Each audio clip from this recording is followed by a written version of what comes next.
Hello दोस्तों। अक्षांश तो हमें उत्तर दक्षिण बताते हैं, लेकिन पूर्व पश्चिम की दूरी कैसे मापी जाती है पृथ्वी के ऊपर? इसके लिए हम देशांतर रेखाओं का प्रयोग करते हैं। ये उत्तरी ध्रुव को दक्षिणी ध्रुव से जोड़ने वाली काल्पनिक अर्ध वर्ताकार रेखाएं होती हैं, जिन्हें हम देशांतरीय याम्योत्तर भी कहते हैं।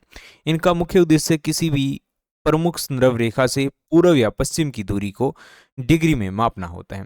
यानी ये जो हमारी पृथ्वी है इस तरह से गोल होती है, तो इसमें जो सीधी खड़ी रेखाएं होती हैं इन्हीं को हम देशांतर रेखाएं कहते हैं। यहाँ समय का बहुत ही मजेदार गणित चलता है। पृथ्वी 24 घंटे में 360 डिग्री घूमती है, जिसका मतलब है कि हर 15 डिग्री देशांतर पर स्थानीय समय 1 घंटे का अंतर आता है। यानी 15 डिग्री जब एक रेखा जाती है तो इसका मतलब 1 घंटा वहां पर गुजर जाता है। याद रखने वाली नियम यह है कि पूर्व जाने पर समय जुड़ता है और पश्चिम जाने पर समय घटता है। वीडियो देखने के लिए धन्यवाद।